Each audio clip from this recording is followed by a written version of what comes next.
الأكرمين لا سيما على بقية الله في الأرضين الذي يملأ الله به الأرض قسطا وعدلا بعدما ملئت ظلما وجورا ولعنة الله على أعدائهم وقتلتهم وغاصبي حقوقهم ومنكري فضائلهم أجمعين من الآن إلى صباح يوم الدين آمين يا رب العالمين. أما بعد فقد قال سبحانه تبارك وتعالى في كتابه الكريم وهو أصدق الصادقين وقوله الحق. بسم الله الرحمن الرحيم. ربنا أفرغ علينا صبرا وثبت أقدامنا وانصرنا على القوم الكافرين. صلوات پڑھیں محمد علیہ.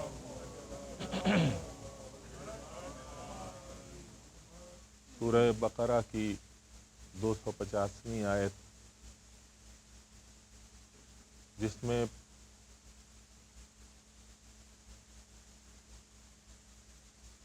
کچھ جوان سن کے اعتبار سے اور ہمت کے اعتبار سے جوان مرد افراد نے پروردگار عالم کی بارگاہ میں امتحان کی منزل میں کھڑے ہو کر اس سے رابطہ برقرار کرتے ہوئے یہ دعا کی کہ میرے معبود ہمیں صبر و تحمل کی طاقت عطا کر اور ہمارے قدموں کو محکم، مضبوط اور استوار بنا دے. ہم جس منزل کے اوپر کھڑے ہوئے ہیں اور جس راہ پر چل رہے ہیں اس راہ میں ہمارے قدموں کو مضبوط بنا دے. وانصرنا علی القوم الکافرین، اور تیری نعمتوں کا انکار کرنے والے اور تیرے دشمن افراد پر ہمیں فتح و نصرت عطا فرما. اس آئے واپی ہدایہ کے ذیل میں جو موضوع آپ کی خدمت میں جاری ہے، میں اپنے طور سے بہت سی باتیں بیان کرنے کے لیے اپنے دامن میں رکھتا تھا اور رکھتا ہوں.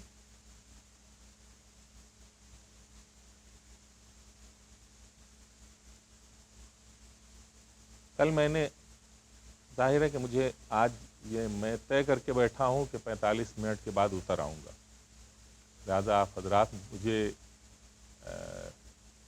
اس اعتبار سے بھی میرا ساتھ دیں کہ پوری توجہ کے ساتھ سنیں، اور آپ کی توجہ کا غماز آپ کی صلوات ہوگی کہ کتنی بلند آواز میں آپ صلوات پڑھتے ہیں.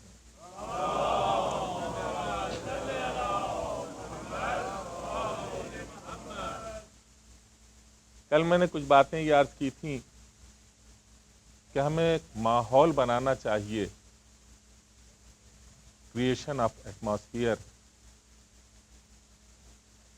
اور ایسا ماحول بنانا چاہیے، ایسی فضا قائم کرنی چاہیے کہ جس فضا میں انسان بہترین زندگی بسر کرے.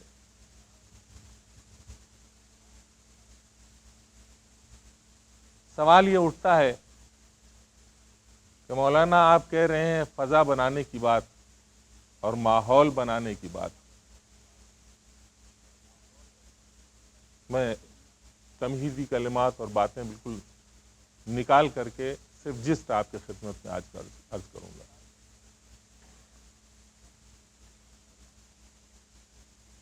ہماری سمجھ میں نہیں آتا مولانا، امریکہ کی سرزمین کے اوپر ہم بیٹھے ہوئے ہیں، ہم کس طرح ماحول اور فضا بنا سکتے ہیں؟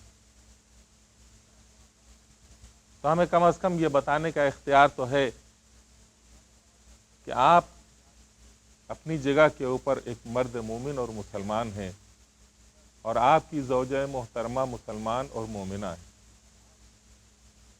یہ دو ستون ہیں کہ جو ایک گھر کے لیے بنیادی کھمبے ہوا کرتے ہیں۔ انہی سے ایک خاندان کی عمارت بنتی ہے اور انہی کھمبوں کے اوپر استوار رہتی ہے۔ بنیادی ضرورت جو ہے وہ یہ ہے کہ آپ اپنی پوری لائف میں اپنے آپ کو کہاں تک مسلمان رکھ سکتے ہیں، اپنی پوری لائف میں اپنے آپ کو کہاں تک مسلمان رکھ سکتے ہیں۔ میں نے کل رزق کا معاملہ آپ کی خدمت میں عرض کیا تھا کہ ہم نے یہ طے کیا کہ رزق ہمارے ہاتھ میں ہے۔ پروردگار عالم نے یہ بتایا کہ کوئی زمین کے اوپر کوئی ہلنے اور حرکت کرنے والا ایسا جاندار ہے ہی نہیں جس کے رزق کا ذمہ ہم نے اپنے طرف لیا ہو، یعنی جس کے رزق کا ذمہ ہم نے لیا ہو اور ہم اس کے رزق کا انتظام کرتے ہیں۔ روایات آپ نے بہت سنی ہوں گی کہ دریا کے گہرائی کے اندر، پتھروں کی درار کے اندر ایک جاندار ہے کہ جس کی غذا خود دریا کے اندر نہیں ہے، اور جس کی غذا ہے روئے زمین کے اوپر۔ پروردگار عالم نے اس کی غذا کے لیے بھی جو سامان مہیا کیا ہے وہ یہ کہ ایک پرندے کو معین کیا ہے کہ وہ پرندہ اس کی غذا کو اپنی جگہ سے لیتا ہے، اور اس کا کام یہ ہے کہ وہ اپنی جگہ سے اس کی غذا لے کر کے اڑتا ہے اور دریا تک پہنچتا ہے، اور دریا کے کنارے پہنچنے کے بعد ایک مچھلی اس کی منتظر رہتی ہے کہ وہ اس غذا کو اپنے دہن میں لے اور لے کر کے دریا کی گہرائیوں میں اتر جائے اور وہاں تک پہنچے جہاں تک وہ مخلوق پروردگار اپنے رزق کا انتظار کر رہی ہے، اور وہ رزق، وہ مچھلی اس کے دہن تک پہنچاتی ہے اور وہ اپنے رزق سے سیراب ہوتا ہے۔ تو وہ پروردگار عالم جو زمین ہی نہیں بلکہ دریا کی گہرائیوں میں بھی اس کے رزق کا انتظام کرتا ہے، جس سے بظاہر دنیا کو اور اہل دنیا کو کوئی نفع اور نقصان ہونے والا نہیں ہے، تو پھر وہ پروردگار اپنے اس انسان کو کہ جسے اس نے اشرف مخلوقات بنایا ہے اور جس سے دنیا کو اور اہل دنیا کو نفع اور فائدہ بھی پہنچنے والا ہے، اس کے رزق کا انتظام وہ کس طرح سے کرے گا اور کیوں نہ کرے گا، بہترین انداز میں وہ انتظام کرنے والا ہے۔ ہم تو صرف ذریعہ ہیں، ہم تو صرف حرکت کرنے والے ہیں، رزق کا انتظام تو وہ کرنے والا ہے۔ حرکت ہماری طرف سے ہوتی ہے، سعی ہماری طرف سے ہوتی ہے، کوشش ہماری طرف سے ہوتی ہے، اور رزق اس کی طرف سے آتا ہے، وہ معین کرتا ہے۔ ہزاروں اور لاکھوں محنتیں کر ڈالیے، اگر آپ اپنے بیس کے اوپر یہ سوچتے ہیں کہ ہماری حرکتوں کا نتیجہ ہے رزق، تو یہ کفر کی منزل ہے۔ حرکت آپ کی طرف سے ہے، عنایت پروردگار عالم کی طرف سے۔ صبح سے شام تک محنتیں کرنے والا انسان کبھی ایسا بھی ہوتا ہے کہ محنت کرنے کے بعد فاقے کی نیند سوتا ہے، اس وجہ سے سوتا ہے کہ اس کے مقدر میں محنتوں کے باوجود رزق نہیں تھا، اور اپنی جگہ کے اوپر بیٹھا ہوا انسان رزق سے سرشار ہو جاتا ہے، اس وجہ سے کہ اس کے مقدر میں پروردگار عالم نے یہ رزق لکھا ہے۔ یہ ہے شب و روز کے حالات جو ہمیں بتاتے ہیں کہ رزق پروردگار عالم کی طرف سے معین ہے، جو ہمیں ملتا رہتا ہے۔ اس کا ذمہ ہم نہ لیں، ہم سے جو مطالبہ کیا گیا ہے وہ یہ کہ ہم جیسے ہیں ویسے بنا کر کے سماج کے حوالے کریں۔ ہماری خلقت ہوئی ہے تو ہماری خلقت کے ساتھ ساتھ ایک چین کی طرح ہمارا سلسلہ جاری ہے. ہم ہیں، ہماری اولاد ہے، ہماری اولاد کی اولاد ہے، ہماری اولاد کی کا سلسلہ ہے جو جاری ہے. ایک کے بعد دیگر ہے. اس انسان کو انسان بنائے رکھنا ہمارا بنیادی فریضہ اور وظیفہ ہے. انسان کو انسان بنائے رکھنا یہی ہماری بنیادی ڈیوٹی ہے، یہی ہمارا بنیادی فریضہ ہے. تو میں کل یہ عرض کر رہا تھا کہ ماحول ہمیں بنانا چاہیے. آپ کہیں گے ماحول کیسے بنائیں؟ یہاں ٹیلی ویژن ہمارا ماحول خراب کر رہا ہے، سی ڈیز ہمارا ماحول خراب کر رہی ہیں، انٹرنیٹ ہمارا ماحول خراب کر رہا ہے. جہاں اطلاعات بہت سی ہیں وہاں منفی اطلاعات بھی ہیں جو لوگوں کے ذہنوں کو منفی رخ کی طرف لے جاتی ہیں، انسان کو حیوان بنا رہی ہیں. کیا کریں مولانا؟ میں نے عرض کیا، کل اشارہ کیا تھا کہ کچھ ایسا گھر کا ماحول بنائیے کہ گھر کی فضا میں اگر قرآن کی تلاوت کی آواز گونجتی رہتی ہے تو یہ قرآن کی تلاوت کی آواز نہیں گونجتی، بلکہ ایک طرح سے پروٹیکشن ہوتا ہے اس بچے کے لیے جو باہر کے ماحول کی خرابیوں میں جوجھنا چاہتا ہے اور ٹکرانا چاہتا ہے. اسے اتنی طاقت اور اتنا پاور دے دیجئے اپنے گھر کے اندر قرآن کی تلاوت کی آوازیں سنا سنا کر کے کہ اس کے گوش، اس کا کان اور اس کا دل اور اس کا ضمیر ان منفی آوازوں سے ہم آہنگ نہ ہو سکے اور دلچسپی نہ پیدا کر سکے. اگر آپ نے اپنے گھر میں موسیقی کو رواج دیا ہے اور آپ کے بچے کے کان صرف موسیقی ہی سے آشنا ہیں تو آپ اپنے بچے سے بہتر امید نہیں رکھ سکتے. لیکن اگر آپ اپنے گھر کے اندر ایسی فضا قائم کیجئے، ایسی تصویریں لگائیے کہ جو بہترین جگہوں کی تصویریں ہیں، جو روحانی مقامات کی تصویریں ہیں، قرآنی آیات کی تغرے لگائیے، اہل بیت علیہم السلام کے اسماء گرامی جو ہمارے زبانوں کے اوپر بار بار جاری ہوا کرتے ہیں اور ہم صلوات پڑھا کرتے ہیں، یہ تغرے بظاہر بڑی معمولی حیثیت کے حامل ہوتے ہیں، لیکن جب ہم دیکھتے ہیں اللہ، جب ہم دیکھتے ہیں محمد، جب ہم دیکھتے ہیں علی، جب ہم دیکھتے ہیں فاطمہ، جب ہم دیکھتے ہیں حسن، جب ہم دیکھتے ہیں حسین، جب ہم دیکھتے ہیں ائمہ طاہرین کے اسماء گرامی کو، تو یہ نگاہوں کی ریز وہاں تک پہنچتی ہے اور ریز پہنچنے کے بعد وہاں سے نورانیت کس کر کے ہمارے دل و دماغ میں اترتی چلی جاتی ہے اور ہمارا دل و دماغ خود نورانی ہو کر کے ظلمتوں کو دور کرنے کی توانائی پیدا کرتا ہے. لہذا ضروری ہے کہ گھر کا ایسا ماحول بنایا جائے کہ اس میں بچہ جس طرف بھی نگاہ اٹھائے اور جس طرف بھی اس کے کان سنے تو خدائی پیغام سنے اور الہی پیغام سنے. اور ماں اور باپ کے لیے یہ ضروری ہوتا ہے کہ ماں اور باپ بھی اپنی گھر کے باہر کی زندگی میں بھی اور گھر کے اندر کی زندگی میں بھی اپنے آپ کو مسلمان رکھنے کی کوشش کریں. جس قدر وہ مسلمان اور مومن رہیں گے ان کا بچہ بھی مسلمان اور مومن رہے گا. آپ کہیں گے مولانا باہر کے حالات اور مسائل ایسے ہیں کہ جس میں کوئی مومنہ نہیں رہ سکتی، کوئی محجبہ نہیں رہ سکتی، کوئی مومن نہیں رہ سکتا. تو یہ آپ کے اپنے ضمیر کی کوتاہی کی کیفیت تو کہی جا سکتی ہے کہ آپ نے اپنے سے اسلام کی طاقت کو اور اس کے پاور کو ہیچ سمجھا ہے، لہذا اس کی حیثیت کو محسوس نہیں کرتے، دوسروں کی کیفیت کو محسوس کرتے ہیں، اسے بڑا سمجھتے ہیں، لہذا مرعوب ہو جاتے ہیں.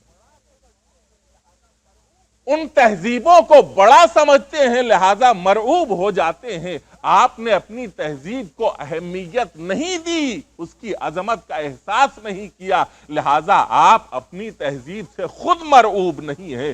جس دن آپ اپنی تہذیب سے اپنے آپ کو مرعوب کر لیں گے اس دن دنیا آپ کے احترام میں جھکے گی۔ آپ نماز پڑھ کے دیکھیے عام جگہوں کے اوپر آپ کا احترام ہوتا ہے یا نہیں۔ آپ حجاب کر کے دیکھیے اور عام جگہوں کے اوپر جائیے، کچھ دنوں تک تو اعتراض ہوگا، لیکن کچھ دنوں کے بعد یہی حجاب آپ کے لیے پروٹیکشن کی حیثیت عطا کرے گا اور آپ کی طرف نگاہیں احترام اور عزت کی اٹھا کریں گی، اور یہ دیکھنے والے یہ کہیں گے یہ ایک الگ روش کی راہ، ایک الگ راہ پہ چلنے والے ہیں، ان سے کوئی اعتراض نہ کرو، ان سے کوئی تعرض نہ کرو۔ اگر ہم خود بنے مسلمان، اگر ہم خود بنے مومن، تو ہم بنیں گے مسلمان، ہم بنیں گے مومن۔ وہ خدائے وحدہ لا شریک جو ہر شے کے اوپر قدرت رکھتا ہے، ہم اس کے حکم کی پیروی کرتے ہوئے اگر حجاب کر لیں، اگر اس کے حکم کی پیروی کرتے ہوئے راہ حلال کے اوپر گامزن ہو، تو کیا وہ ہمیں تنہا چھوڑ دے گا؟ محسوس کر رہے ہیں اس جملے کی اہمیت کو؟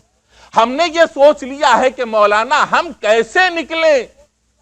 ہمیں دنیا دیکھتی ہے تو احانت کی نظر سے دیکھتی ہے، لیکن اگر ہم اس تصور سے نکلے کہ ہم تنہا ہیں تو ہو سکتا ہے ہمیں دنیا ہماری احانت کر دے۔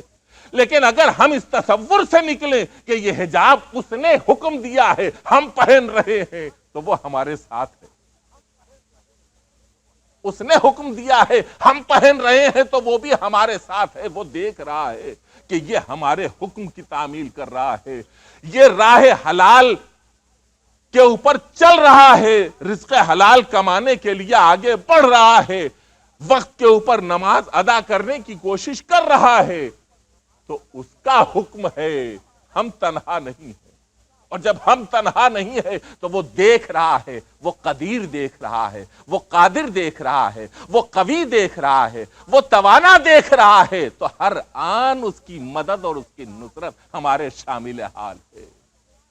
اور یہی وہ جملہ ہے جو اس دعا میں بار بار ہم سے کہا گیا ہے، ربنا افرغ علینا صبرا، پالنے والے ہمارے اندر صبر و استقامت عطا کر دے، وثبت اقدامنا، اور ہمارے قدموں کو اپنی راہ میں ثابت قدم رکھ دے، وانصرنا علی القوم الکافرین، اور کافروں کے مقابلے میں ہمیں فتح و نصرت عطا فرما۔ تو اب اگر کوئی بندہ خدا کے حکم کی پیروی کرے اور اس کی بارگاہ میں ہاتھ کو بلند کر کے یہ کہے میرے معبود میں تنہا بظاہر ہوں لیکن تیری نصرت میرے شامل حال ہے، تو کون ہے کہ جو اس بندے کو ذلیل کر سکتا ہے اور اس بندے کو خائب و خاسر کر سکتا ہے؟ یہ سبق تو ہمیں ابراہیم جیسے انسان نے دیا کہ ابراہیم اپنے عہد کی پوری دنیا میں تنہا موحد تھا، اپنے عہد کی پوری دنیا میں تنہا اللہ کا نام لینے والا، تنہا موحد تھا،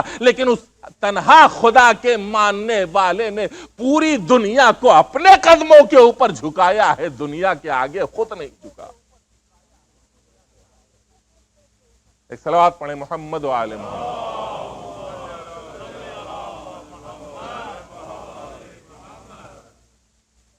اگر ہم ماحول بنائیں، اگر ہم حالات پیدا کریں، تو ہمارے بچے اور ہمارے جوان بہترین مومن اور بہترین مسلمان اور بہترین انسان بن کر کے سوسائٹی میں آ سکتے ہیں۔ ہماری عزت اور سربلندی کا ذریعہ یہی ہے کہ ہم خود پہلے اپنے آپ کو بہتر بنائیں، تاکہ ہماری آغوش میں تربیت پانے والے افراد بہترین افراد ہوں اور بہترین انسان ہوں۔ شیخ مرتضی انصاری حوزہ علمیہ نجف اور قم میں آج بھی ان کی کتابیں پڑھائی جاتی ہیں۔ جب انہیں آج سے تقریباً 100 سال پہلے کی بات ہے، جب انہیں عالمیت کا مرتبہ مل گیا اور وہ اس زمانے کی پوری دنیا میں پہلی فرد تھے جو علم و تقوی اور پرہیزگاری کے اعتبار سے سب سے یعنی مرد اول کہے جاتے، سب سے اعلیٰ تھے، عالم تھے۔ ان کی والدہ زندہ تھیں،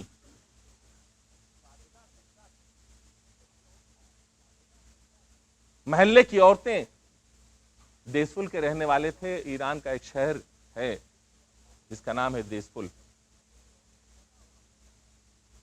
محلے کی عورتیں جمع ہوئیں، بوڑھی عورتیں، اور آ کر کے انہیں مبارکباد دی کہ مبارک ہو، آپ کا بیٹا عالم بن گیا. آپ نے فرمایا کہ اس میں اس کی کوئی فضیلت نہیں ہے، بن گیا تو وہ بنا ہے، میں نے اسے بنایا ہے تو وہ بنا ہے عالم. میں نے اسے بنایا ہے. کہ آپ کیا کرتی تھیں؟ کہ میں نے اس کی ایسی تربیت کی ہے کہ خداوند عالم نے اسے عالمیت کا مرتبہ عطا کیا. کہا کیسی تربیت کی؟ کہا میں نے اسے بغیر وضو کے کبھی دودھ نہیں پلایا،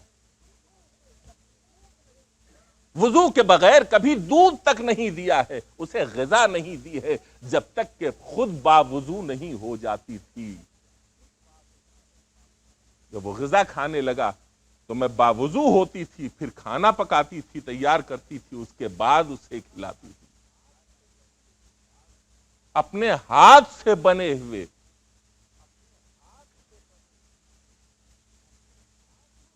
کھانے جو وضو کے بعد میں بناتی تھی وہ اسے کھاتے تھے.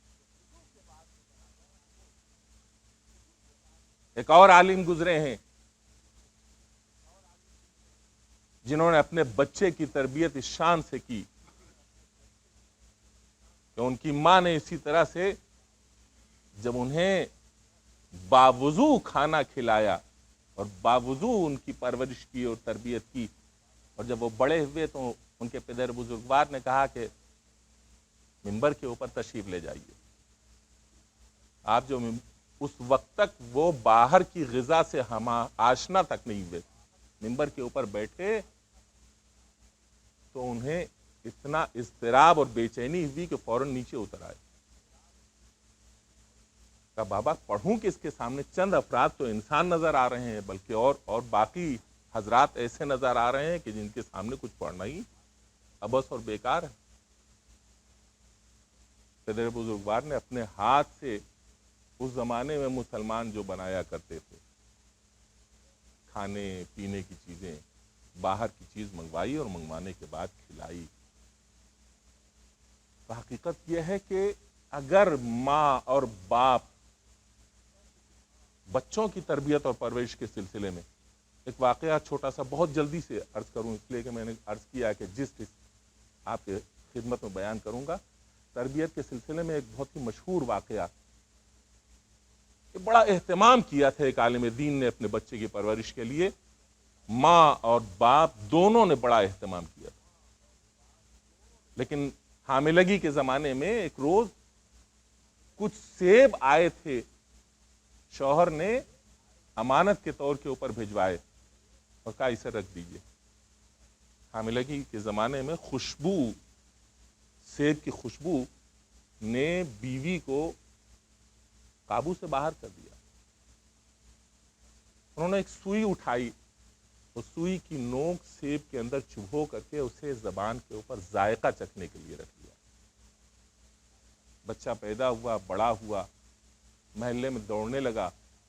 اب جو دوڑنے لگا تو ایک روز شکایت یہ آئی کہ بہشتی جو مشک لے کر کے پانی پرانے زمانے میں لوگوں کے یہاں پہنچایا کرتا تھا، وہ شکایت لے کر کے آیا کہ آپ کے بچے نے ہماری مشک میں کیل سے سوراخ کر دیا. کیل سے سوراخ کر دیا. وہ عالم دین بڑے چکرائے، انہوں نے کہا بڑا اہتمام کیا تھا میں نے اس بچے کی پرورش میں، یہ آخر ہوا کیا؟ زوجہ سے آ کے پوچھا تم نے کوئی کوتاہی تو نہیں کی؟ کہا ایک روز کا واقعہ یہ یاد آتا ہے، آپ نے کچھ سیب بھیجے تھے، میں نے سوئی کے نوک چبھو کر کے اپنی زبان کے اوپر رکھی تھی بغیر آپ کی اجازت کے.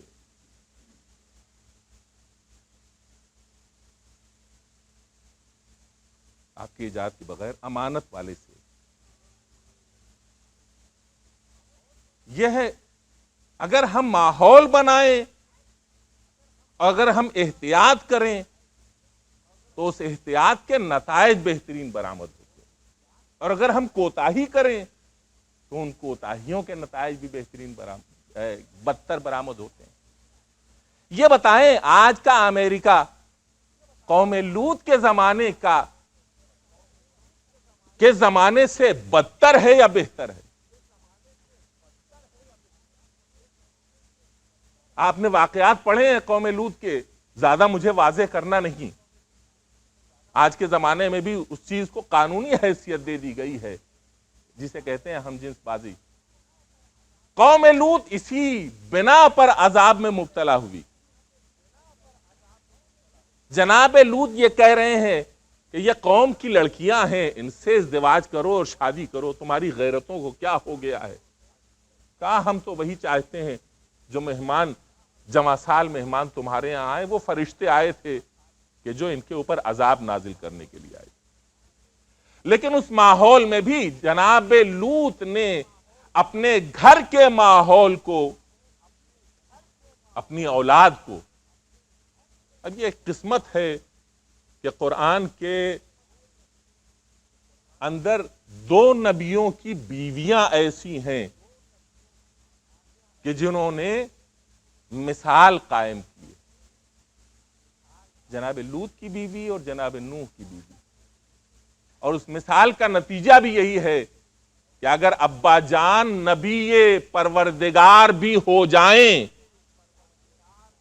اور اما جان کی آغوش تربیت میں اولاد پلے تو اب بالآخر اس کا نتیجہ یہ ہوا کرتا ہے کہ اس غیر صالح آغوش میں پلنے والا بچہ بھی جب بڑا ہوتا ہے اور طوفان نوح آتا ہے تو وہ نبی خدا کی آواز پر لبیک کہہ کے کشتی میں نہیں سوار ہوتا، بلکہ پہاڑوں کی بلندی کے اوپر جاتا ہے اور یہ کہتا ہے یہ پہاڑ ہمیں بچا لیں گے، نبی نہیں بچائے گا۔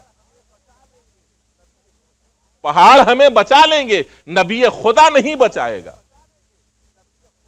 یہ فکر ہو جاتی ہے، اور یہی فکر نہیں ہوتی بلکہ پروردگار عالم ایسے غیر صالح کی آغوش میں پروان چڑھنے والے غیر صالح انسان کو نسل سے نکال دیا کرتا ہے، اور یہ کہتا ہے نبی یہ پکارتا رہ جاتا ہے پالنے والے، ان ابنی من اہلی، میرے معبود یہ میرا بیٹا ہے، میرے اہل سے ہے، اور ادھر سے آواز آتی ہے انہو لیس من اہلک، یہ یاد رکھو اب اس کے بارے میں کوئی سوال نہ کرنا، یہ تمہارے اہل سے نہیں ہے۔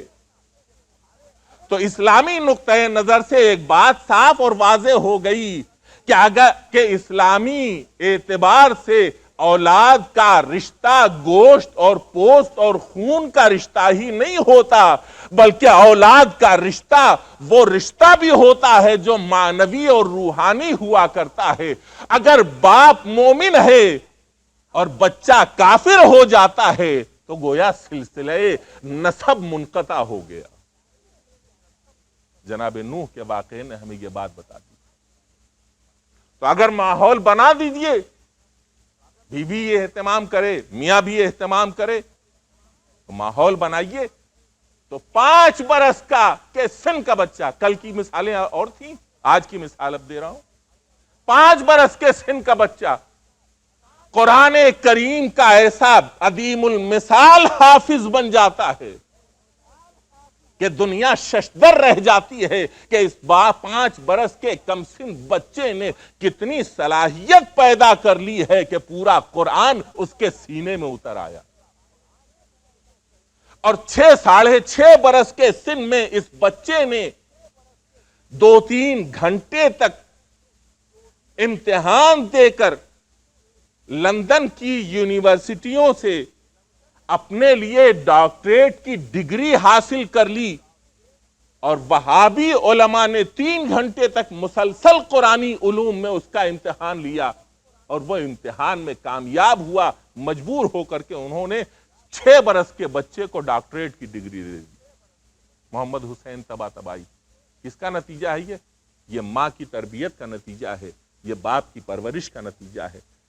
جب ان سے سوال کیا گیا کہ یہ کیفیت کیسے پیدا ہوئی، کہا ہم حفظ قرآن کرتے تھے اور برابر ہم ہمیشہ باوضو رہا کرتے تھے. زمانے حمل میں بھی استقرار حمل کے موقع کے اوپر بھی باوضو تھے. زمانے حمل میں بھی زوجہ ہمیشہ باوضو رہتی تھی اور ہمیشہ قرآن کی محفلوں میں جایا کرتی تھی, اور اسے حمل کے زمانے میں بھی اور آغوش میں لینے کے بعد بھی ہمیشہ قرآنی آیات کی تلاوت اس کے گوش گزار ہوتی رہی. لہذا وہ اتنا مانوس ہو گیا قرآن سے کہ جب 5 برس کا سن ہوا تو حافظ قرآن ہو گیا.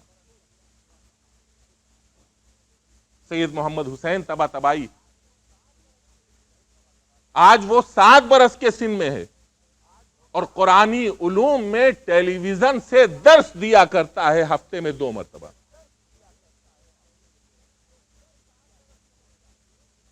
یہ 7 برس کا بچہ 1.5 سال پہلے مکہ مکرمہ بھی گیا تھا اور وہاں بڑے بڑے وہابی علماء نے آ کر کے اس کا امتحان لیا تھا. بڑی مشہور ہے یہ بات اور اس کی ویڈیو کیسٹ بھی بنی ہوئی ہے. اگر آپ حضرات دیکھنا چاہیں تو اسے دیکھ بھی سکتے ہیں منگا کر کے. بہت سے علماء نے مختلف طریقوں سے سوالات کیے اور اس کا کمال یہ تھا کہ وہ سوال کا جواب قرآنی آیات سے دیا کرتا, اپنی زبان میں نہیں بلکہ جو سوال کیا جاتا تھا, موسم کا سوال, لباس کا سوال, تربیت کا سوال, کھانے پینے کا سوال, اٹھنے بیٹھنے کا سوال, بچوں میں رہنے کا سوال, کبھی کبھی یہ بھی کہ تمہارے بابا تمہیں مارتے ہیں یا نہیں مارتے, تمہاری ماں تمہیں جھڑکتی ہے یا نہیں جھڑکتی, ان سبوں کا جواب اس نے قرآن کریم سے دیا. سب کا جواب وہ قرآن کریم سے دیتا جاتا تھا. اور یہ عجیب بات ہے کہ 6 برس کے سن میں ایک بچہ قرآن کریم کی زبان میں گفتگو کر رہا ہے. گویا جناب فضہ کے اس کرامت کی تصدیق ہو رہی ہے کہ فضہ نے سیدہ کی آغوش, سیدہ کی چوکھٹ کے اوپر تربیت حاصل کرنے کے بعد جو 20 سال تک قرآن کی زبان میں گفتگو کی ہے, کل دنیا تعجب کرتی تھی, آج محمد حسین طباطبائی نے اسے ظاہر کر کے بتا دیا. وہ تو بڑی معلمہ تھی, میں 5 برس کے سن میں اس لائق ہو گیا ہوں کہ اگر کوئی مجھ سے سوال کرتا ہے تو میں قرآن کی زبان میں اس سے گفتگو کرتا ہوں. اور یہی منزل نہیں ہے بلکہ سوال کرتے کرتے وزیر اوقاف جو بڑا عالم تھا وہاں سعودی عربیہ کا, وہ بھی آیا تھا. اس نے آخر خوش ہو کر کے یہ کہا, میں تمہیں کچھ دینا چاہتا ہوں, مجھ سے مانگو, میں کچھ تمہیں دینا چاہتا ہوں, جو سوال کرنا چاہو کرو. اس نے اپنے باپ کی طرف دیکھا اور اس کے بعد پھر یہ جواب دیا, ما اسألکم علیہ من اجر ان اجریہ الا علی اللہ. قرآنی آیت پڑھی, میں تم سے کوئی سوال نہیں چاہتا, تم سے کوئی سوال نہیں کرتا, میرا اجر خداوند عالم کے اوپر. دوبارہ اس نے پھر کہا, مانگو, آخر کچھ تو مانگ لو, میں دینے کے لیے تیار ہوں. وہ پھر اپنے باپ کی طرف دیکھتا ہے, باپ بھی حیرت میں ہے کہ یہ کیا جواب دے گا. بیٹا اپنی جگہ کے اوپر باپ سے شاید نظروں میں سوال کر رہا ہے کہ میں اس کے جواب میں کیا کہوں, اور سامنے وہابی عالم دین ہے. جب اس نے بار بار تکرار کی اور اس نے کہا, ما اسألکم علیہ من اجر, میں تم سے کوئی سوال نہیں کرتا, پھر جب اس نے تیسری مرتبہ دہرایا تو اس 6 سال کے بچے نے وہ مانگا کہ جو کل رسول نے مانگا تھا. ایک مرتبہ آواز دی, قل لا اسألکم علیہ اجرا الا المودۃ فی القربى. ایک صلوات پڑھے محمد و آل محمد. وہ 70-80 سال کا وہابی عالم دین اپنی جگہ کے اوپر ششدر ہو کر کے رہ گیا کہ اس 6 سال کے بچے میں اتنی ذکاوت و ذہانت و فراست و فہم اور اتنی قابلیت کہاں سے آ گئی کہ وہ ہمارے مسلک کو محسوس کرتے ہوئے میرے سوال کا جواب یہ دے رہا ہے، اگر تمہارے بس میں ہو تو وہ حقیقی جواب تم سے مانگ رہا ہوں جو کل پیغمبر نے مانگا تھا، وہی آج تم سے میں سوال کر رہا ہوں۔ ایک صلوات پڑھے محمد و آل محمد۔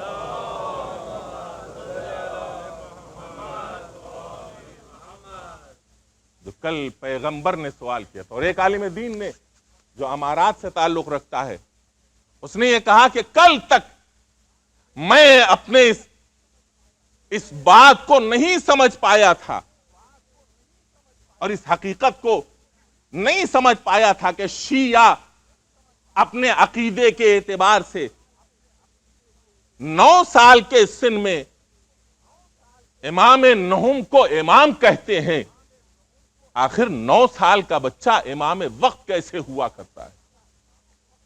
یا اپنے امام زمانہ کو 5 سال کے سن میں امام وقت مانتے ہیں؟ کوئی 5 سال کے سن کا بچہ بھی امام ہو سکتا ہے اور پوری دنیا کی امامت کر سکتا ہے؟ کل تک میرا یہ عقیدہ تھا کہ شیعہ اپنے اس عقیدے میں باطل ہیں، کم سن بچوں میں امامت کی حیثیت اور صلاحیت نہیں ہوا کرتی۔ آج جب میں نے محمد حسین طباطبائی جیسے 6 سال کے بچے کو قرآن کی زبان میں گفتگو کرتے ہوئے اور قرآن کے علوم کا ماہر ہوتے ہوئے دیکھا تو میرا ایمان تازہ ہو گیا اور یقین پیدا کر لیا کہ نواں امام 9 سال کے سن میں امام ہو سکتا ہے اور امام زمانہ 5 سال کے سن میں بھی امام وقت ہو سکتے ہیں۔ ایک صلوات پڑھے محمد و آل محمد۔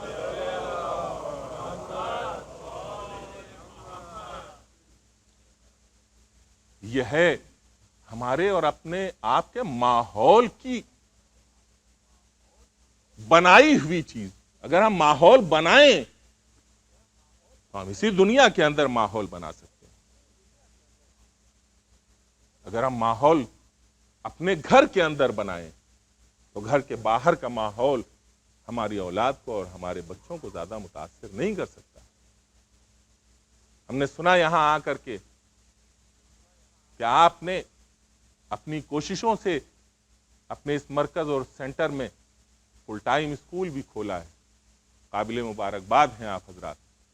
آپ حضرات خود اس مدرسے کو اور اسکول کو پروان چڑھائیے اور خود اپنے بچوں کو اس اسکول میں لا کر کے تعلیم دیجیے، تاکہ آپ کا بچہ جو باہر کے اسکولوں میں تعلیم حاصل کرتا ہے اور آپ یہ کہتے ہیں کہ وہاں اسے مختلف ایسی تعلیمات دی جاتی ہیں کہ جن سے گھر میں بتائی ہوئی چیزیں اس کے ذہن سے محو ہو جایا کرتی ہیں، تو خدا کا شکر ادا کیجئے کہ آپ نے خود یہ اقدام کیا ہے کہ ایک اسکول ایسا کھولا ہے کہ جس میں اسلامی ماحول ہے اور اسلامی ماحول میں آپ دینی اور دنیاوی دونوں تعلیم اپنے بچوں کو دے رہے ہیں۔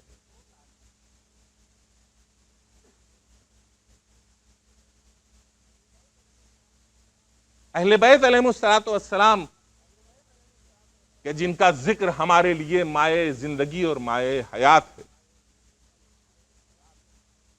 ان کی تعلیمات کا کیا اثر ہے؟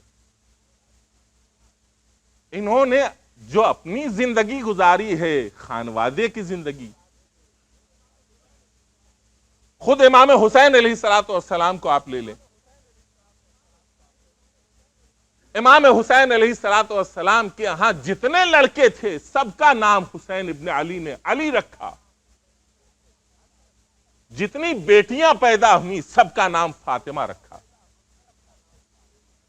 اور تربیت ایسی کی کہ جتنے علی تھے سب کو علی کا مسیل بنا دیا، اور جتنی فاطمائیں پیدا ہوئی سب کو فاطمہ کی روش کے اوپر چلنے والا بنا دیا، مثال فاطمہ بنا دیا، فاطمہ کی نظیر بنا دیا۔ جوان کسب کرتا ہے اگر حقیقت اس کے سامنے رکھی جائے، اولاد کسب کرتی ہے اگر حقیقت اسے بیان کر دی جائے۔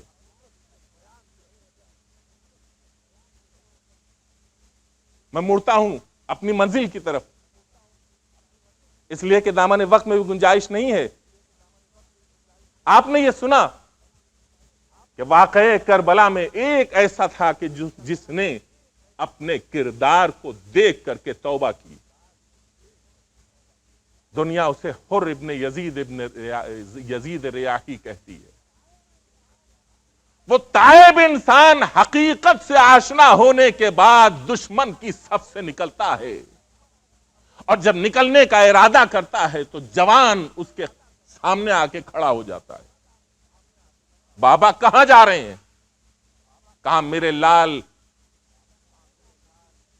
وہ دور ریتی کے اوپر جو خیمے نصب ہیں، کیا تم جانتے ہو کہ وہ کون لوگ ہیں؟ وہ اولاد پیغمبر ہیں، وہ خاندان اہل بیت ہے، جنہیں 3 دن کا بھوکا اور پیاسا رکھا گیا ہے۔ ذرا کان لگا کر کے سنو، کیا آواز سنائی دے رہی ہے؟ کہا بابا جان، چھوٹے چھوٹے بچوں کی العطش العطش کی صدائیں آ رہی ہیں۔ کہا میرے لال، جانور تک سیراب ہوں اور نہ سیراب ہو تو اہل بیت رسول، پیغمبر جس کی امت میں ہم ہیں، یہ ظالم اس پیغمبر کی آل کے اوپر حملہ آور ہوئے ہیں اور انہیں گھیر رکھا ہے۔ چند لفظوں میں جوان نے حقیقت کو درک کر لیا۔ روایات بتاتی ہیں، میں انشاءاللہ میں کاغذ کے اوپر لکھ کر کے لے کر کے آیا تھا کچھ باتیں، وہ آپ کی خدمت میں نہیں عرض کر سکا اقوال معصومین کی شکل میں خدمت میں کل انشاءاللہ پیش کروں گا۔ روایات یہ تعلیم دیتی ہیں کہ لمحوں میں جوان متغیر ہو جاتا ہے اگر حقیقت اس کے سامنے بیان کر دی جائے۔ حر نے اپنے بیٹے کو لمحوں میں متغیر کیا ہے، اس لیے کہ حقیقت اس سے بیان کر دی اور اس نے حقیقت کو اپنی نگاہوں کے سامنے دیکھ لیا۔ اب جو اس جوان نے حقیقت کو اپنی نگاہوں کے سامنے دیکھا تو یہ کہا بابا تنہا نہ جانے دوں گا، میں بھی تمہارے ساتھ چلوں گا۔ یہ جوان الگ بھی ہٹ سکتا تھا، یہ جوان دور بھی ہو سکتا تھا، یہ جوان باپ کا ساتھ چھوڑ بھی سکتا تھا، لیکن جب حقیقت سے آشنا ہو گیا تو آواز دی بابا میں تنہا آپ کو جانے نہ دوں گا، آپ کے ساتھ میں بھی چلوں گا۔ جوان بھائی نے آواز دی میں بھی آپ کے ساتھ چلوں گا، غلام نے آواز دی میں بھی آپ کے ساتھ چلوں گا۔ یہ ایک چھوٹا سا قافلہ تھا جو خیام حسینی کی طرف چلا، اور جب قریب پہنچا تو بیٹے سے باپ نے کہا اے میرے لال، خطاکار اپنی خطائیں بخشوانے جا رہا ہے، ایسا کرو میرے ہاتھوں کو جکڑ کے باندھ دو اور میری آنکھوں پہ پٹی باندھ دو، تاکہ میں حسین کی بارگاہ میں پہنچوں تو میں حسین سے آنکھیں چار نہ کر سکوں گا، اس لیے کہ گناہگار اور خطاکار ہوں۔ ہاتھوں کو بندھوا کر کے حر جب بزم حسینی کے قریب پہنچے تو ایک مرتبہ آواز دی اے حبیب اٹھو، اے زہیر اٹھو، اے عباس اٹھو، اے علی اکبر اٹھو، میرا مہمان آ رہا ہے، میرا دوست اور چاہنے والا آ رہا ہے، بڑھ کر کے اس کا استقبال کرو۔ عزادارو، اصحاب حسین بڑھ کر کے استقبال کرتے ہیں۔ جب قدموں کی چاپ حسین کے سنی، اپنے آپ کو حسین کے قدموں کے اوپر گرا دیا، اٹھا کر کے حسین نے اپنے سینے سے لگا لیا اور آواز دی اے حر، ارے تو عجیب وقت میں آیا ہے۔ رو کر کے کہا حسین نے عجیب وقت میں آیا ہے، تو حسین کی زندگی میں وہ پہلا مہمان ہے کہ جب ایسے عالم میں آیا ہے کہ جب حسین تیری کوئی مہمان نوازی نہیں کر سکتا، نہ تجھے پانی پلا سکتا ہے، نہ کچھ تجھے غذا فراہم کر سکتا ہے۔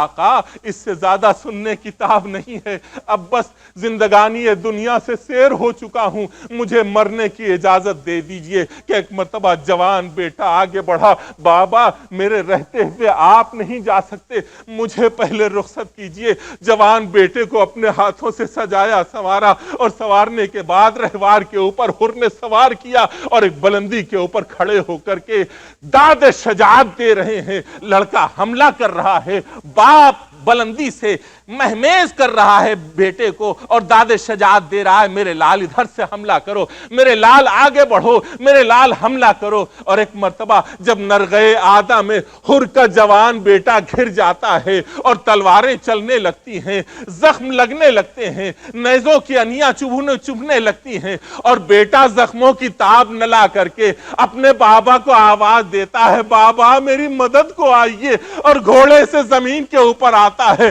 تو یہ بوڑھا باپ سر کو جھکائے ہوئے اپنے بیٹے کی لاشے کے قریب جانا چاہتا ہے۔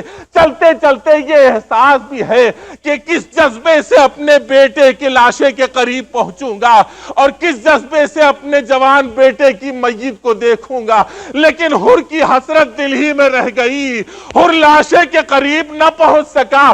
دیکھتا کیا ہے، ارے مجھ سے پہلے میرا امام میرے جوان بیٹے کے لاشے کے اوپر موجود ہے۔ آواز دیتا ہے، حر ارے تو جوان بیٹے کے لاشے کے اوپر کیوں چلا آیا؟ جا کے خیمے میں آرام کر۔ بوڑھے باپ کے لیے جوان بیٹے کے لاشے کو دیکھنا مناسب نہیں ہے۔ ایک مرتبہ حسین آگے بڑھے، حر کے جوان بیٹے کا لاشا اٹھا کے درے خیمہ پر لائے، آواز دی، زینب ارے حر کے بیٹے نے ہمارے اوپر جان دے دی، بیویوں مل کر ماتم کرو۔ اللہ اللہ، یہ منزل حر دیکھ رہے تھے۔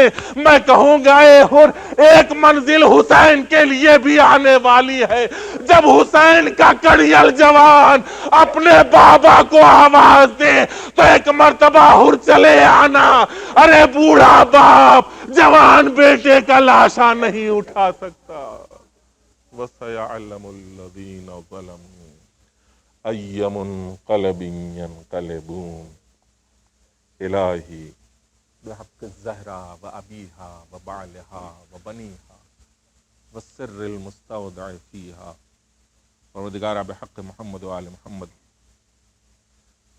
ہمیں زیادہ سے زیادہ نیک اعمال کی توفیق کرامت کر، ہماری اس مختصر عبادت کو قبول فرما۔ پروردگارہ ہمیں برائیوں سے دور رکھ، پروردگارہ ہمیں حلال غذا کی طرف رغبت عطا کر، حرام غذا سے دور رکھ۔ پروردگارہ بحق محمد و آل محمد ہمارے گناہوں سے درگزر کر، پروردگارہ ہمارے بچوں کی تربیت کی ہمیں قوت و طاقت عطا فرما۔ پروردگارہ بحق محمد و آل محمد جتنے صاحبان حاجات اس بز میں بیٹھے ہوں ان سب کی حاجتیں برلا۔ پروردگارہ بحق محمد و آل محمد اسلام اور اہل اسلام کو سربلندی عطا کر۔